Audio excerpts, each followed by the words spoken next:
Produced by Podcast Architects. You're listening to the Lead On podcast, where we discuss experiences in the armed forces while exploring lessons from military leaders. Hello and welcome to another edition of Lead On, Lessons from Military Leaders. I'm David Deary, president of the Enlisted Leadership Foundation, and joining me today is Sheena Parker, an Army veteran and CEO of Foresight Industries. Sheena, good morning. Good morning. Good morning. Thank you so much for having me. Oh, it's my pleasure. Thank you first and foremost for your service. I appreciate the sacrifices that you and your family made, and being one of the 1% club, those of us that raise our right hand for the defense of our freedoms. So, before we get into the meat of the conversation, which is a leadership topic that you felt was most instrumental as you were transitioning out of the military and becoming a small business owner, throughout our life, we're given advice, oftentimes unsolicited advice, but advice nonetheless. We give it and receive it. So what is the worst piece of leadership advice somebody ever gave you? In service or out of service, doesn't matter. In service or out of service? I'll stick to in service. One of the things that comes right to mind is when I was a private, I was, battlefield promoted to team chief as a PFC. So I thought I was the, SHIT. I thought I was it. So what is a PFC? PFC is an E what? It's an E3. E3, thank you. E3. I was a baby E3, just got pinned, and I was a team chief. Somehow, somewhere, I got that leadership position. And I was actually in Korea. And so we had a lot of missions where we were going on top of the mountain because we were a signal retrans. So we had to be on the top of the tallest mountain in order to get signal, blah, blah, blah. So there was it was a very dangerous mission. Hindsight, if my child was explaining this to me, I probably would have passed out. But there was a leader, a captain at the time when we were trying to go up this mountain, and it was slippery and there was snow. And he told me before I went up the mountain, he said, well, you got privates in the truck. They're expendable. And I'm like, well, wait a minute. I'm a private though, and we're not expendable. You just kind of like, I'm going to cry. And I can't believe you said that. And that's not true. And I'm a private. You forgot that part, So it was just like, what a weird dynamic for that moment. It's true. And that's a great segue too, as we start talking more, expendable are, when it's throughout the rest of your career and in the military, and then even as businesses you've owned and the current one that you currently own, are people expendable?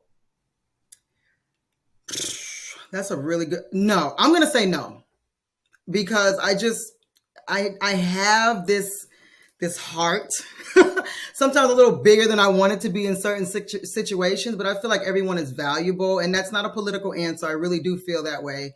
But they may not be valuable for my company. They may be valuable elsewhere.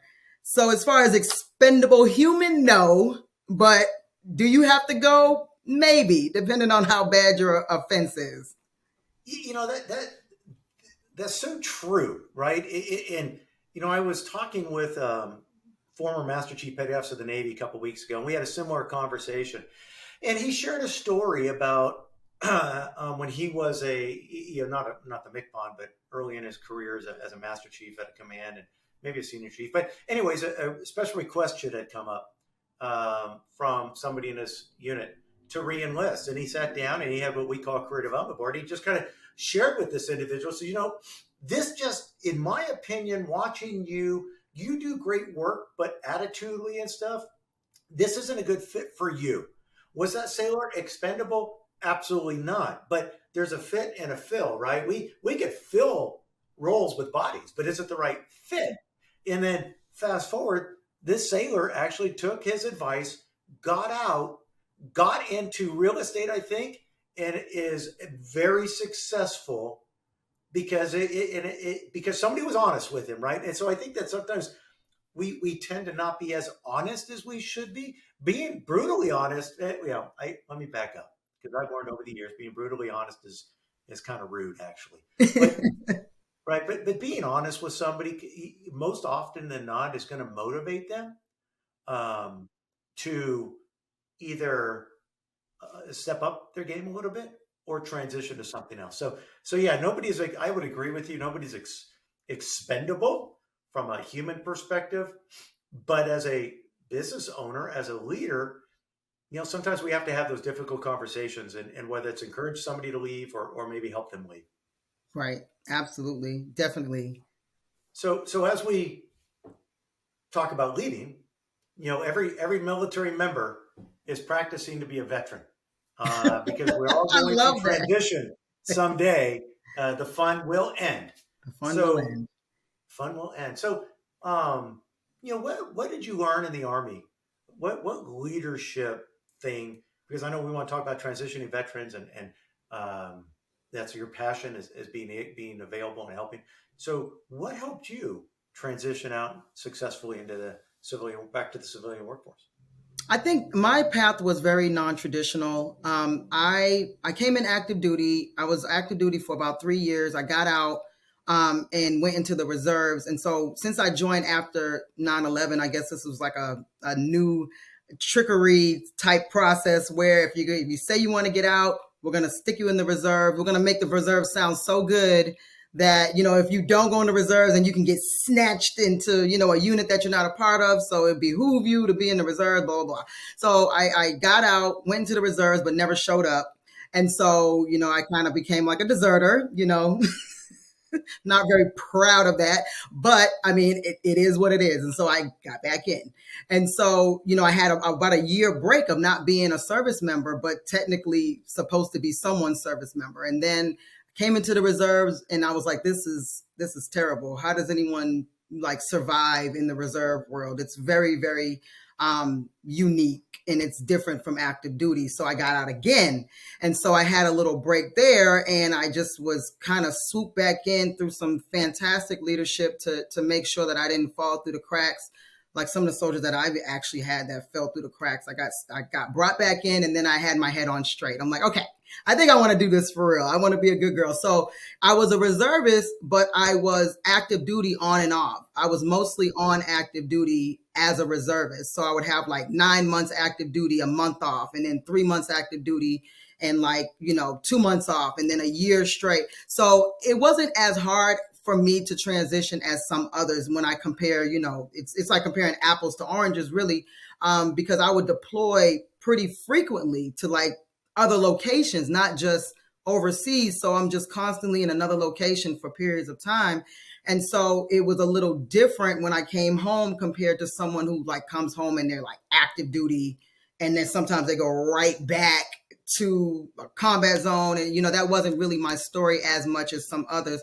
So I still maintain some level of sanity, if you will, as a civilian. So when it came time for me to decide if I wanted to, be an old crusty warrant officer, because I did become a warrant. If I wanted to be an old crusty warrant officer or to get out, it was kind of near COVID. So I was transitioning kind of when everyone else was trying to figure everything out. Do we come to work? Do we not come to work? So I was like, oh, well, shoot, this is perfect. This is a perfect segue to my exit. So it was a lot easier for me. And also I started my business before that even happened. I started my business in 2017 and I had been doing stuff before that. So when 2020 came along, I was already kind of building while on active duty. So it sounds like, we can go back to that senior enlisted leader who, that year of desertion, which if you were truly a deserter, they would have, there was a paper on that. Yeah, it was close. Yeah. But somebody got a hold of you and took vested interest, which ties right into what we talked about earlier about expendability. He or she clearly did not think that you were expendable, saw something in you of value and thought that the Army could benefit and you could benefit from the Army. Talk to us about Foresight Industries. What exactly is that? What's your business? Well, we provide facility maintenance services to the federal government, local government, and corporate agencies. So what that looks like in layman's terms is pretty much janitorial, grounds maintenance, drywall, floor repair, roof repair, anything under light construction, we pretty much do. But the government and corporate agencies are exclusively our clients. We don't do any residential, anything like that. and we have contracts throughout the whole East Coast, all the way from Philly, state of Delaware. That was a very interesting process, and all throughout Metro Atlanta and Tennessee. Yeah, it's funny, and I know from a little bit of history that working with individual states is different. As a business owner, and depending on the industry, what works in one state doesn't always translate and work into another state because of laws and rule regulations, things like that. So there's some challenges associated with operating in different locations instead of just sticking in one. But if you want to be an entrepreneur and you want to be able to grow, and you're a very motivated individual. So why that industry? Why that the industry of government contracting and facilities, things like that? I mean, that seems like that's a pretty congested. That there's a lot of people operating in that. So, what motivated you to dive into an area is congested instead of like, when people say in business schools, what's just because I may think that it's of value and there's a need to fill, how do I know others will as well? So what kind of market research did you do, and why into such a congested business? There's so many answers that I want to give to this, but to keep it short, when I got into, I've always been an entrepreneur since I was a little kid. I didn't know it was entrepreneurship. I didn't know I was just basically selling stuff. So, it's always kind of been in me. Legal stuff, just for the record. All legal. Look, put that down there at the bottom of the screen. Legal. So, it's always kind of been in me. So I would have little businesses here and there, and a couple of them were pretty good. I mean, when you measure success compared to what you're doing now, it was okay, it was pretty good considering. And so, I was in real estate. Real estate kind of always tugged at me throughout the years, and for some reason, my husband always curated it. He's like, here's a class, and I just couldn't ever figure out how to break into it. And so he bought me my first condo, and it was a hot mess. It was bad. We didn't really know what we were doing. And it was a lot of factors that, we couldn't control either. So I learned a lot in that. And so I'm like, okay, I'm keeping this condo. This is what I'm going to do with this condo, but I want to buy some other properties. So we bought some other properties, and it was so non-traditional the way I went. I was just like, whoever can give me the money, I'm doing it. It was like hindsight. I'm like, oh my gosh, I was just wild. So I ended up with 7 properties, just doing stuff, right? And then I realized I didn't want to be a landlord, and that I had a certain level of impatience that landlords need to have. Even with property managers, it just didn't work. So I sold properties. I'm like, oh my God, if anyone says real estate to me, I'm going to throw up. I can't deal with it. And so then I was like, well, maybe I can do wholesaling. And wholesaling real estate was like a buzzword for a couple of years, where you're not really owning the property, but you're like the middleman type thing. And I was doing that. And that was worse. That was way worse than being a landlord. And I was like, oh no, forget it. So then the conversation about government contracting kept coming up, in different situations. It was kind of weird. I'm like, what is this government contracting thing? I don't know what they're talking about. So I Google it, and YouTube University, and there were very few people talking about government contracting. So I latched on to 2 strong people who broke it down in layman's terms. And I'm like, okay, this stuff sounds kind of cool. How can I translate it from something that I've already been doing? And how can I stay in real estate, but not like how I had been doing it?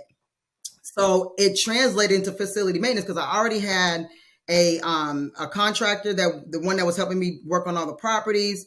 So I was like, we can do flooring. Great. I'll be a flooring contractor. And so bid on my first contract and won. And I was like, oh, this is great. Bid on the second contract, and I had to cancel that one because it wasn't great. Then the second one, bid on it and won. And it was a 6-figure contract. And I'm like, oh, this is a breeze. Oh, this is great. I love this. I'm going to be a flooring contractor and ride off into the sunset.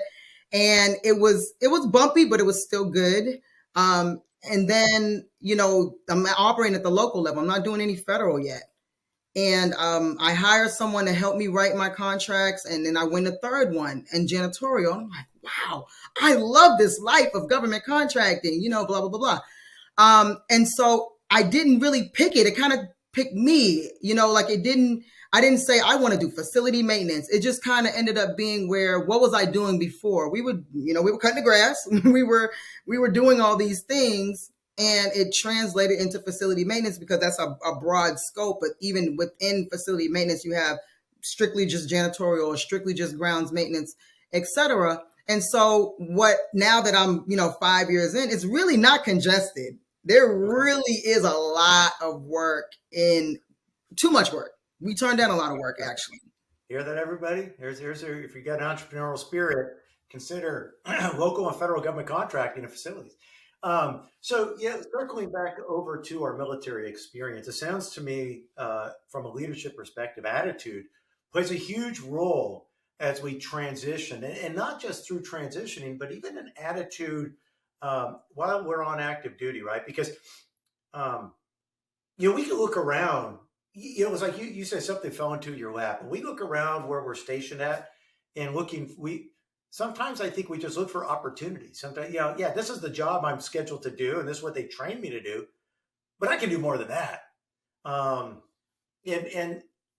so, did you do that on active duty? Did it kind of generate or start that engine? And like, hey, where you either took something on because there was a need to be met, or you asked the supervisor, hey, I want to do this. Can you support me?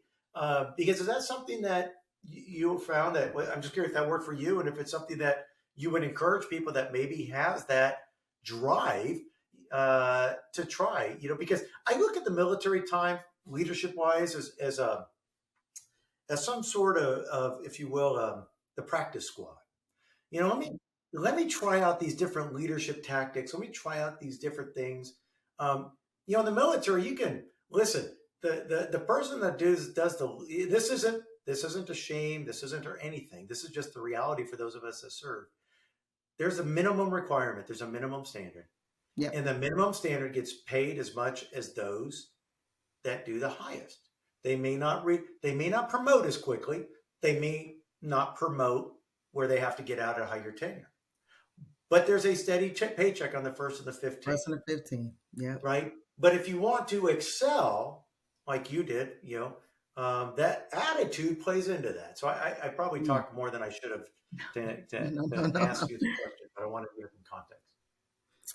Well, I'll say for me, I don't see myself to anything that I remember where I was on a base or somewhere where I was like, hey, I want to do this on the side or anything like that. And ironically, I was in IT the whole 20 years that I was in. So that's completely different. It doesn't even resemble facility maintenance whatsoever. So I never really liked IT. It's so weird. Like there was a lot of people in my sections that were doing, and I was a warrant officer, so I'm like a SME. I'm the subject matter expert in all this, and I still didn't like it. So it was, there were a lot of people that I worked with that would do stuff. They would do websites on the side, and I did some of that, but not like, based on the military. It was just based on the Sheena-ism that I already had. Like, oh, I can go on WordPress and create a website in like 30 minutes. Of course, like I need some money. So it never was related to like the military. It was just the Sheena side. Right. So, but you still had the attitude to try, which again, that's something really important, right? We, as a leader, sometimes I was in IT for a while. I didn't care for it either. That's why I became a career master chief. But that didn't mean I didn't know my job, learn my job, have a bad attitude about it. Right. I had a responsibility. But like in your case, hey, 20 years, I'm done. This isn't what I wanted to do, but it's what I had to do. It's like the short game and the short ball, long ball, right? The long ball was I'm looking at after 20 what I'm going to do. The short ball is what I'm doing right now, and how what I'm doing now will prepare me for transitioning for then. Exactly right. And a lot of that has to do with attitude. So listen, we're almost out of time, but I don't want to stop before you tell us about you. You shared that you recently wrote and launched a business course. So tell us about that, because there may be people listening to this that are interested in entrepreneurship and and facilities and maintenance, things like that. Yeah, so the course is called GovCon for Winners, and it's a government contracting course where I teach people how to be three-tier contractors. And what that is exactly what I do, and that is federal contracting, local contracting, and corporate contracting. And there are a lot of people that are, teaching these types of courses, but a lot of them haven't actually done all three. Like my company has actually done all three. I've been in the field, I've scrubbed toilets, I've put down floors, I've done all these things. So a lot of those conversations that you need to have when you're talking to contracting officers, when you're dealing with agencies, follow-up emails, I've done all of that. So I teach all these things in the course. And in addition to that, I teach a lot of veteran specific content too, because I have a lot of veterans that will come to me and say, I got my SDVSB. Why are contracts not raining down on me? And I'm like, well, doesn't quite work that way. So then, a lot of times they're needing me to bring them into these conversations, bringing them into these rooms, telling them what organizations they need to be a part of on all three of those levels, because they're all different in how they certify. And not just for veterans, but for any other type of, set aside that you qualify for, even as a small business. A small business is also a set aside. So a lot of people don't know that as well. So I just teach people the step-by-step, like the molecular level of how to do government contracting, how to do local contracting, and how to do corporate contracting. Where can we access this? So you can go to sheenapreneur.com. That's SHEENAPRENEUR.com. sheenapreneur.com. Put that in the notes. Is this a free course? Is it freely available? Is there a fee? How's that work? There is a fee. And right now I'm in the beta stage for the next, I guess we're at 86 days. So I'm looking for feedback in exchange for it being a cheaper price. I'm looking for feedback. I'm looking for working out all the kinks that are in the course. And it's the cheapest it's ever going to be, because I'm the only person I know that's teaching all three. Oh, fantastic. Well, that's great. And I will commit to that if the first 6 listeners that listen to this that are interested and uses mentions this podcast, that we'll give them another 10%. We'll reimburse you another 10% off the fee for them too. So, but just 6, Yeah. and I'll Just trust 6. you to keep track if you would. So, any final comments? Any maybe words of leadership encouragement for anybody transitioning out and considering to be an entrepreneur? Definitely. I'm not traditional. I'm a rebel. I'm a rebel to the core. I am a rebel with a cause though. But like I tell my son, you're a rebel without a cause. But I never wanted to be in the military before I signed up. It wasn't even something anyone in my family talked about. I didn't know anyone in my family who had a business or did military. And so one of the things I will say, here it is 20 years later, and it's like, wow, I really made it to that. But even if I didn't do the 20 years, I did something that is going to set me up for life, whatever it is, even if it's the school benefits, even if it's the, disability, even if it's any of those things that the military can give you. I would just encourage people to take advantage of it. If you feel like there's nothing wrong with you, you got all your limbs, you're, completely mentally stable, then take advantage of the entrepreneurship side, because there's a lot of resources out there specifically for veterans that you can take advantage of free. And you don't know you need to be in the room until you're in the room and you get so much value out of it. Matt, great advice. Thank you so much. Well, that's about the end of our time, Sheena. I want to thank you again for joining us here and Lead On Lessons from Military Leaders. You've been listening to Sheena Parker, business owner, CEO of Foresight Industries. I'm David Deary with the Enlisted Leadership Foundation, and this has been another edition of Lead On Lessons from Military Leaders. Produced by Podcast Architects.